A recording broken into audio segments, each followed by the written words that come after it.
ফুটফুটে শিশু আর্নিকা মাত্র ৬ বছর বয়স তার। অল্প বয়সে মরণঘাতী এক রোগের খপ্পরে পড়েছে এই ছোট্ট প্রাণ। হঠাৎ ৪ মাস পূর্বে পড়ে গিয়ে পিঠের মেরুদণ্ডে আঘাত পায় আর্নিকা। এরপর থেকে অসুস্থ। এক পর্যায়ে স্কুলে যাওয়া বন্ধ হয়ে যায় তার। শিশু আর্নিকা বেঁচে থাকা আর মরে থাকার স্বাদও বোঝে না। যে বয়সে পুরো পরিবার মাতিয়ে রাখার কথা, সে বয়সেই নিজ বাড়ির বিছানায় কাতরাচ্ছে আর্নিকা।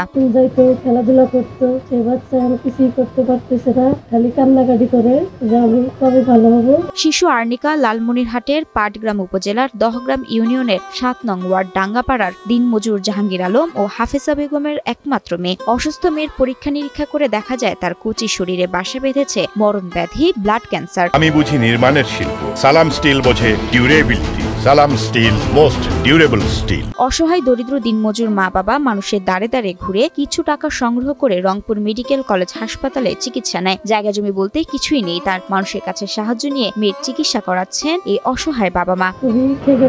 চিকিৎসা করতে পারতেছি না, সারাইতে পারতেছি না, চিকিৎসা বাগারি আছে। চিকিৎসকরা বলছেন আর্নিকা চিকিৎসা করাতে প্রয়োজন ৬ লাখ টাকা, কিন্তু পরিবারের পক্ষে এত টাকা জোগাড় করা সম্ভব নয়। তাই এই অসহায় মা বাবা তার মেয়ে আর্নিকার প্রাণ বাঁচাতে সমাজের বিত্তবান ও দানশীল ব্যক্তিদের কাছে সাহায্য কামনা করেন।